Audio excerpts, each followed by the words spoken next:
Thank you, Congressman Yoho. I would like to remind all the participants, please submit your questions for the Congressman through the chat. Next, we have Congressman Ron Wright. Congressman Ron Wright represents the 6th District of Texas in the House of Representatives. He is a 6th-generation resident of Tarrant County. He is the District Director of the U.S.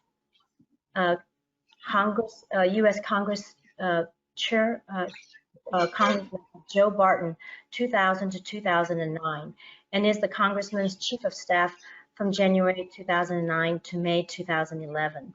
He was elected to a full term by the voters in November 2012 and re-elected to a 4-year term in November 2016. Ron has received numerous awards recognizing his civic leadership. Ron and his wife, Susan, have 3 children and 9 grandchildren. Congressman Wright's Chief of Staff, Micah Kavanaugh, is standing in for the Congressman. Please welcome Micah Kavanaugh.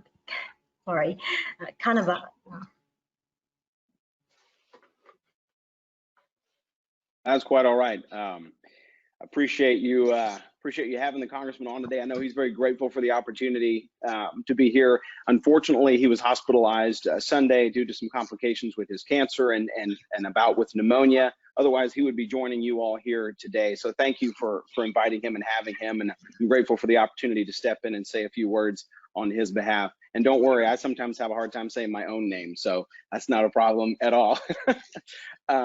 Thank you all for your efforts and just looking at the opportunity here to speak to so many folks on a topic of great importance to the Congressman. I know he serves on 2 committees, Education and Labor, but he also serves on the Foreign Affairs Committee in the House during his first term, and on the Eurasia Subcommittee, which deals with the human condition abroad and around the world. And I know that's the human condition is an issue that is very near and dear to his heart. So thank you to the coalition leaders and everyone who's put this event together. I know it's going to yield a great fruit in the future and today. The Congressman would want me to relay, and I know he spoke to me actually just yesterday about the idea that freedom is so important, and religious freedom in particular for Vietnam and the Vietnamese people. But going back to something that the other members of Congress have mentioned, which is the Secretary Pompeo, I believe it was last July, had made it clear in the Southeast Asia Sea and our position and the U.S.'s position on that. China's territorial and maritime claims in the Southeast Asia Sea are unlawful. And China has failed to abide by the Permanent Court of Arbitration's legally binding ruling from back in 2016 to provide any credible legal justification for their claims. And so instead, the communist China has once again resorted to harassing its neighbors, doing what they do, and undermining the sovereign rights of the Southeast Asia coastal states in the Southeast Asia Sea. So bullying them, resorting to bullying their offshore resources, asserting unilateral dominion, and replacing international law with Beijing's approach for years, which has been commonplace. And so want to let you know that the Congressman Wright stands with the international community in defense of the freedom of the seas and respect for their sovereignty, and rejects any push to impose the might makes right in the South China Sea or the wider region. He supports your interest, and he calls for the Vietnamese government to take a strong stance for the rights of that you all are speaking of here today. Freedom so often isn't free, and so when you see a group like this unite and come together, it shows the unity and the passion that they have. As I said before, the Congressman is a strong believer in human rights and religious freedom. He would want me to encourage you and implore you to stay strong and unite against any aggression against those things, but also against the issues that are now being confronted through the Southeast Asia Sea. Vietnam plays a strategic role in global peace, and their response and influence will make a difference in that global struggle for peace. I know he would also want me to thank not just the coalition leaders, but his colleagues as well. I know Congresswoman Stephanie Murphy and Congressman Lowenthal, Congressman Ted Yoho, and so many others who have been instrumental and influential in the uniting together of our common bond that we share. So thank you for the time that you've given me for speaking for him. Thank you, ma'am, for your moderating all this, and I really appreciate the opportunity to be with you today, and know that Congressman Wright stands with you in your position and in your fight. Please thank Congressman Wright for us, and thank you, Micah, for being here. We hope that he will get well soon, and he will be in our prayers and thoughts and prayers. Thank you. I'd like to remind everybody again to go ahead and submit your questions. Our next speaker is from Congressman Ro Kahans. He represents the California 17th Congressional District, located in the heart of Silicon Valley, and is serving in his second term. Representative Kahans sits on the House of Budget, Armed Services, and Oversight and Reform Committees. He also serves as an assistant whip in the Democratic Caucus. He is the member of the Congressman Vietnam Caucus. His representative, Mr. Hiep Nguyen, will have remarks on his behalf. Hi, everybody. Thank you, Lin Nguyen, for the introduction. My name is Hiep Nguyen. I am the senior representative of Congressman Ro Kahans. Congressman Ro Kahans is one of the strong belief in human rights and democracy. He always stood up for the weak people and believe that the human rights activists in Vietnam are the ones that need his help and support. He's the only congressman who brought the human rights issue and the violation of human rights in Vietnam in front of the congressional floor. And he talked very clearly about that. He worked closely with Congressman Lowenthal, tried to protect the Vietnamese activists in Vietnam. So it is my honor to represent him today and to listen to the aspiration of the Vietnamese people in Vietnam as well as all over the world to fight against the aggression of China in the South China Sea. With that, I yield my voice. Thank you to Congressman Kahana and Mr. Hiep. At this time, we also have two video clips of Senator John Cornyn and Senator Mark Warner. However, we want to go ahead and jumpstart to our question and answer so that our guests are still here. If we can get started on the question and answer, I will read the questions, and I would like for any of you to raise your hands or let me know if you want to answer it. So the first question we have is from our audience, from Mr. Tai Nguyen Hoa. How are we, especially the United States government, going to reinforce with the CCP in the South China Sea after they have militarized the Spratly and Parcel Islands unopposed for the last 10 years or so?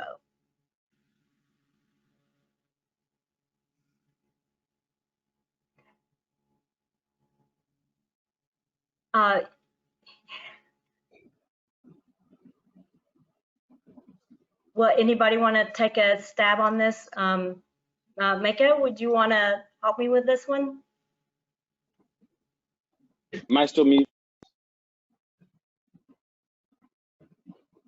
Oh, there I am. Sorry, I wasn't sure if I was muted. Could you repeat that one more time, though, please? So they're saying that if it's been militarized by the CCP, the islands of Spratly and Parcels, unopposed for the last 10 years, what will the United States actions going to be?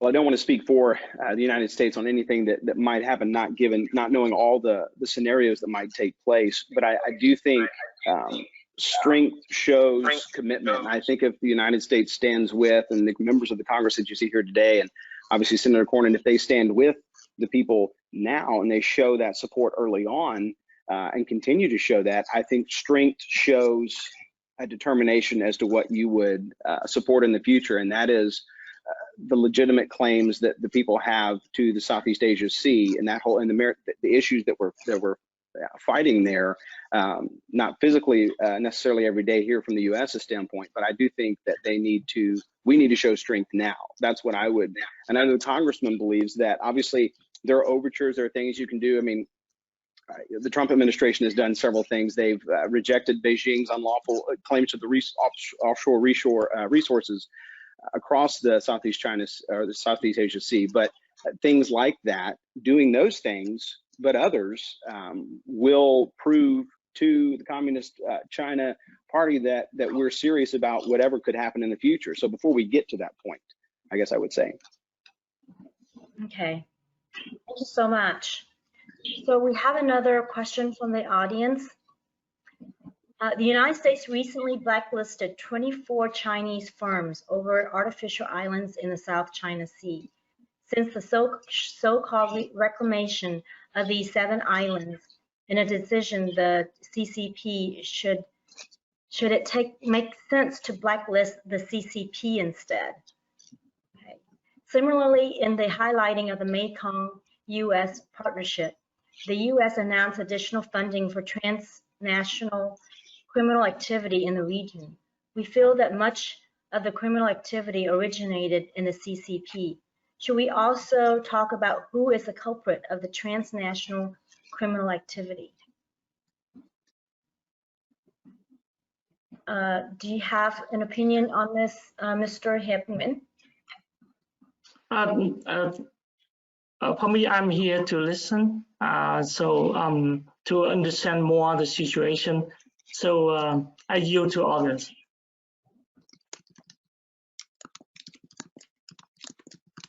You know what? There's one other person that I could call upon. It's Annie Nguyen. Would you like to?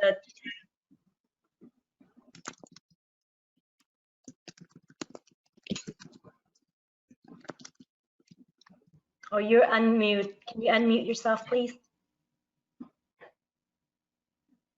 I am unmuted. Can you hear me? Yes. Okay. Well, good morning, everyone. My name is Andy Nguyen. I'm the Deputy Chief of Staff for Congressman Ron Wright. Thank you, Ms. Lin Nguyen, for putting me on the spot. As Chief Mike Kavanaugh have stated, we cannot speak for the United States government. Based on my knowledge and experience in working with Congressman Ron Wright, I think it's very important that we uphold a standard of international law, no exception for the United States as well as for China.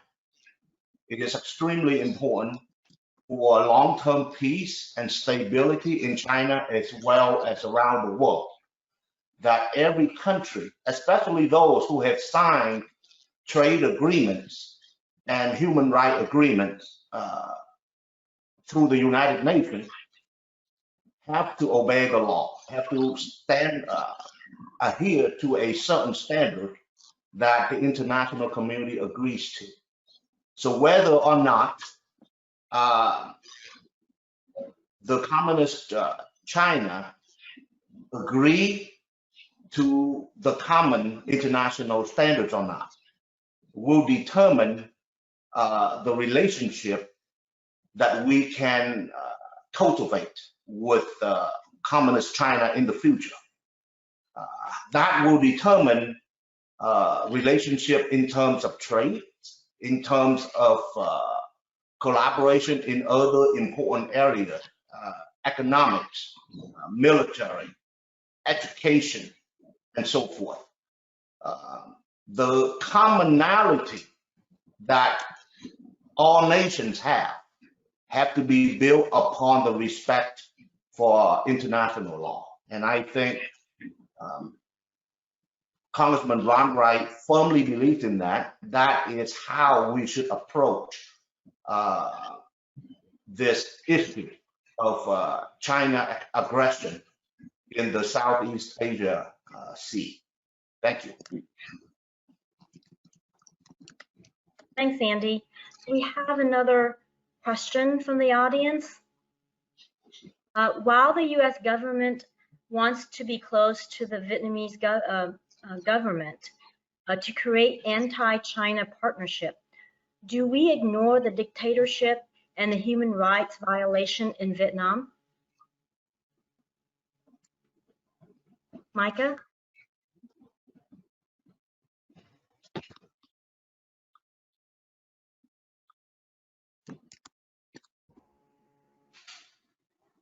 Can you hear me? Yes, I can hear you. I don't think we can ever ignore human rights violations. And you know, speaking for the congressman who has a great, not just a care and concern for the human condition in the world, but also for those who have had their rights violated unjustly, I think we must, one, we have to call those things out. And also this goes back to the rule of law. People have to be held accountable for their actions. Because if you don't hold people accountable, then other states or nations will act out and do things that are unjust. And then when you have lawlessness, you will have lawlessness running rampant across the globe. And that is not what you want. And so I do think it is up to, obviously, the U.S. government, which I think they have many times in the past, 18 months to 2 years or so, you've seen them calling out the bad actors. It's not just enough to call out the bad actors, we also have to hold them accountable. So I don't think you can ever ignore human rights violations, especially against a free people. I totally agree with Micah. I think the human right is one of the very, very important part of the U.S. government, no matter what the government is, no matter who is the president of the United States. The principle is the human rights is the part of the spirit of America.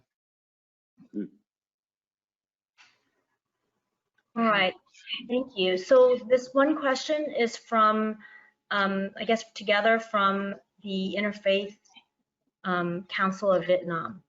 Your presence and participation at today's roundtable on the referendum provides great support and encouragement to us, the Vietnamese for freedom around the world. What policy can we pursue and implement in the political and diplomatic spheres to help the Vietnamese living abroad and in Vietnam to build a non-communist Vietnam? You want to start that, Andy? Good morning again. Again, my name is Andy Nguyen. I'm the Deputy Chief of Staff for Congressman Ron Wright. In my personal capacity, I have been involved with the Vietnamese community in the United States for the past 20 plus years.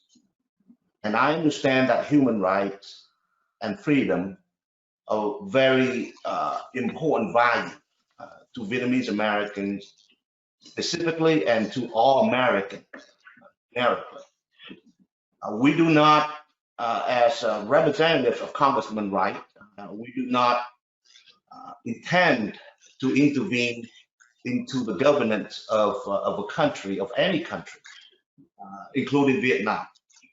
But what we do know is that long-term peace, long-term stability, long-term prosperity have to be built on a strong and solid foundation of international laws and international standards. Vietnamese government should not be afraid of granting the Vietnamese people the human rights and the freedom that the constitution of the country itself guarantees. There is no reason for the Vietnamese government to be fearful of that. I firmly believe, as someone who was born as a Vietnamese myself, I firmly believe that the Vietnamese people are highly industrious, very innovative, very hardworking. By allowing the Vietnamese people to have the freedom to speak their thought, to share their thought, to worship freely. It actually will contribute to long-term prosperity, not only for the Vietnamese people, but also for the government of Vietnam, and also for the long-term peace in Asia and around the nation. So I would encourage the leadership of the Vietnamese government to not be afraid of allowing freedom and respecting human rights in Vietnam. It is not a threat. Rather, it is the building block for long-term stability for Vietnam. Any leader that I know of would want to build a legacy for themselves. So the leaders of Vietnam can create a legacy for themselves, a legacy that can be remembered forever, a legacy of someone who put aside their interest and put ahead the long-term prosperity and stability of the country and the people of Vietnam. I think that legacy will be revered and will be respected by the generations of the Vietnamese people in the future, as well as the global community. So I firmly believe that Congressman Ron Wright believe that long-term stability and long-term prosperity has to build upon international laws and international standards, and also the respect for human rights and freedom. Thank you. Thank you. So a follow-up question here is, what can we do as Vietnamese Americans and Asians as a whole to help in this matter? Micah, can you? Yes, absolutely. One thing I would say to that specifically is that coalesce, come together as a coalition, get involved in your government, talk to the people. As Vietnamese Americans, you have a great opportunity to speak to the issues better than anyone who does not have that tight connection to Vietnam. And so talk about the issues that matter for these things. Relay them to your Congress members. Relay them to your local elected officials. They need to know them too. It's very important that all elected officials understand that we are a nation of immigrants from many walks of life and from all over the world. And that's the beauty of America, one of the great things. But it is our responsibility to remind our elected officials what needs to happen to create that stronger relationship. Remind your members of Congress and senators and elected officials that if we reduce our independence, or if we reduce our dependence as a country to China, the congressman sponsored a bill called the RARE Act with Representative Lance Gooden, which would reduce significantly our dependence on Chinese imports. Not because we don't want to do business with people around the world, but because we want to be able to remain in control of who we do business with and not be controlled by the forces outside of that. And so talk to your members, elected officials. That is so important. And if they won't listen, then keep talking. Right. Mr. Hip, would you like to add to that? Yeah, Micah, could you allow me to talk in Vietnamese, please? Yes, sir, please. Thank you. Thưa quý vị, là cái quan trọng nhất vẫn là người dân của mình, và những người Mỹ gốc Việt của chúng ta ở đây phải get involved, tức là phải nghĩa là tiên phong để mà làm việc với những cái vị dân cử. Cái điểm yếu của người Việt hải ngoại của mình đó là mình không có get involved trong chính quyền. Cái đó là điểm rất yếu của người Việt mình. Thành ra nếu như tất cả mọi người đó mà đều là làm việc với các vị dân cử tại địa phương và áp lực họ để mình có tiếng nói trong quốc hội, hoặc là mình có tiếng nói tại thành phố, tại mọi nơi, thì các vị dân cử đó sẽ đại diện cho chúng ta mà làm việc với chính quyền của Hoa Kỳ và gây áp lực lên trên chính quyền Cộng sản Việt Nam cũng như có tiếng nói trên thế giới, thì tất cả cũng đều từ người dân. Cái đó là điều rất là quan trọng. Nếu như quý vị có dịp nói chuyện với tất cả những người Việt của chúng ta, nên khuyến khích họ tham gia vào các sinh hoạt của địa phương mình và với những dân biểu và nghị sĩ của mình. Ở Việt Nam, một lần nữa là cái tiếng nói của người dân rất là quan trọng. Mặc dù là chính phủ của Cộng sản Việt Nam ra tay đàn áp, đàn bạo tất cả những tôn giáo cũng như những người dân đã lên tiếng, nhưng mà cái đợt sóng ngầm đó, đợt sóng ngầm bất mãn đối với chính phủ của Cộng sản Việt Nam nó vẫn tiếp diễn và rất nhiều người đã hy sinh. Nhưng mà nếu như chúng ta mà không lên tiếng nói đó thì không bao giờ chúng ta có tiếng nói. Đối với người Việt tại Hoa Kỳ, nơi cái vùng tôi ở tức là Silicon Valley đó, nó gọi là thung lũng vàng đó, thì người Việt rất là mạnh mẽ chống lại những âm mưu hay những sự phá hoại của chính quyền Cộng sản Việt Nam, cũng như rất mạnh mẽ chống lại sự xâm lăng của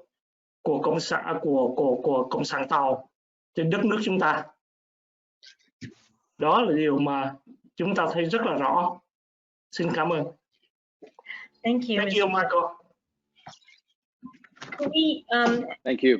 On the same vein of a line of question, so with the momentum that we have for the people's activism in Vietnam, how can we build on such momentum so that we can have the direct voice from the people that's living inside of Vietnam?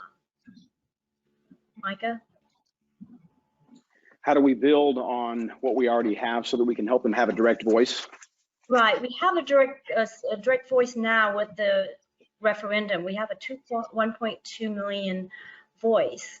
And how do we utilize this momentum so that we could continue to have this soft protest, so to speak, or civil societies that could be created so that the people's voices could be heard and broadcast? Sure. Well, one thing that comes to mind is, you know, in the U.S., often we say the squeaky wheel gets the grease. You know, if you make noise, you get attention. And if you are bringing your concerns before the people who actually make those decisions and they continue to hear you, even if they don't want to listen or they're not always listening, I think it's a continuation. You can't stop. It has to be ongoing. It can't just be a one-time thing. It can't just be a 10-time thing. The coalition of people have to continue to come together over an extended period of time because, you know, it doesn't all happen in one day, as you all know better than me. It doesn't happen in one day. It takes many days. Much like the progression to get to somewhere you want to go, you may go 10 miles and then realize you have another 100 miles to get to that place where you want to be. There is a vigilance that must continue. And so I think all those folks that are gathered here today and all those folks that are a part of this coalition, this is wonderful. This is outstanding, but it must continue. And so, because if you want to have that voice actually mean something and last, you have to exact permanence and have a permanence of your voice that doesn't go away. It doesn't mean we're always all talking at the same time, but all of us are working together to continue to bring these issues up. And then one day, when you do have, you know, we found permanence, we've got that voice, then you continue with it then. It doesn't stop then either. That would be my encouragement. All right. Do you have any words on that, Mr. Hiep? On building momentum? I think that the momentum in Vietnam, I follow the momentum in Vietnam, the human rights activists and you know, democracy activists. I saw it up and down. It up and down a lot because of the suppression of the communist government. They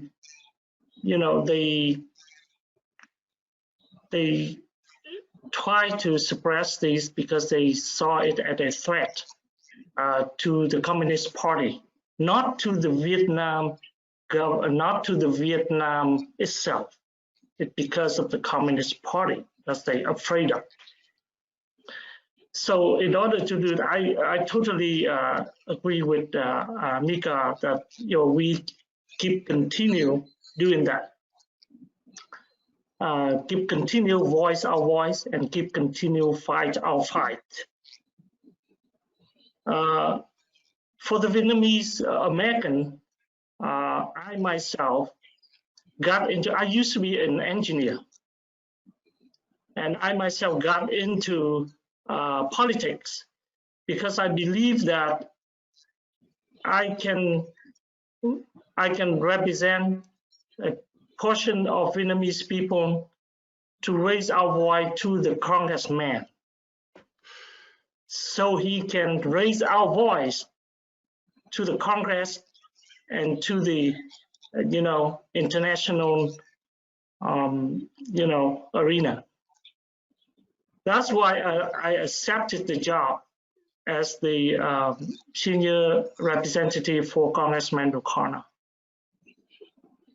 So the momentum should always continue, even though it's up and down, but it should be continue on our life. Look at Burma. The people in Burma working for their freedom and democracy all their life, generation after generation, and finally they got it. We, the Vietnamese people, should and must do the same for the future of our country. That's what I believe. And we will take one last question from John McAuliffe.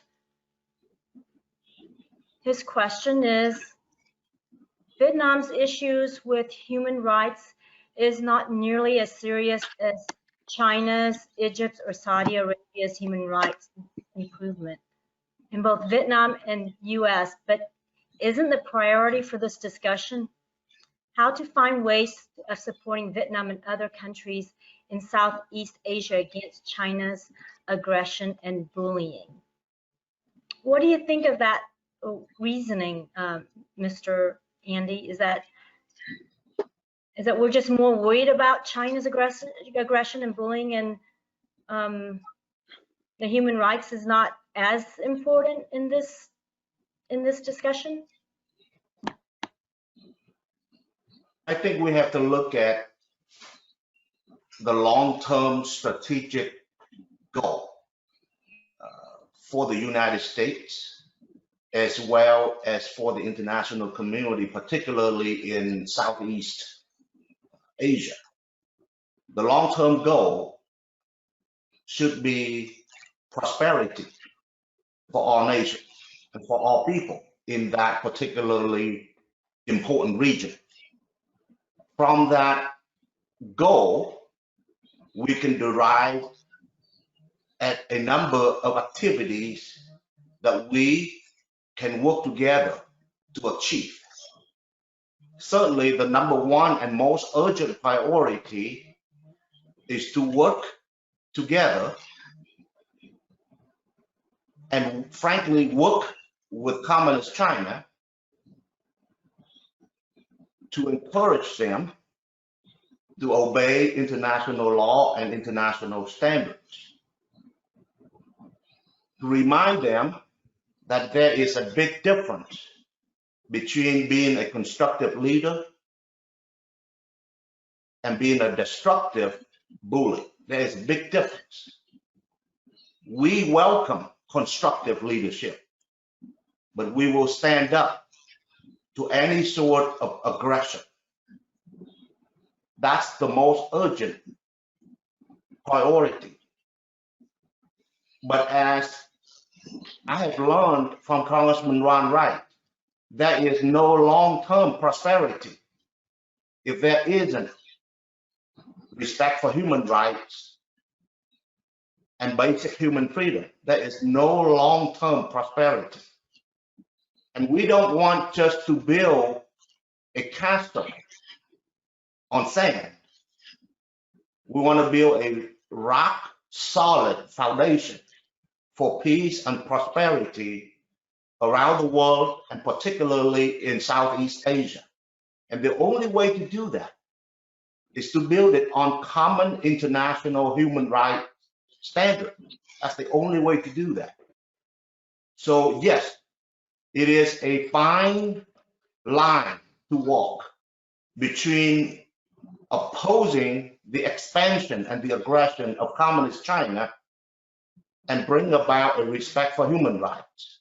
It is a fine line. So we have to be very delicate and very diligent in our process. But going back to the previous question about how do you build on this momentum, I would say that I heard an African idiom that states that to go fast, go by yourself, go alone. But to go far, go together. I think bringing together 85 organizations is a historical event that I have not seen achieved in the past 40 plus years. So I think I congratulate you on this historical achievement. But as you know, to go far, which is something that you will have to do, because the mission is long and hard. So somehow we need to come together, put together some of the differences, and cultivate institutional leadership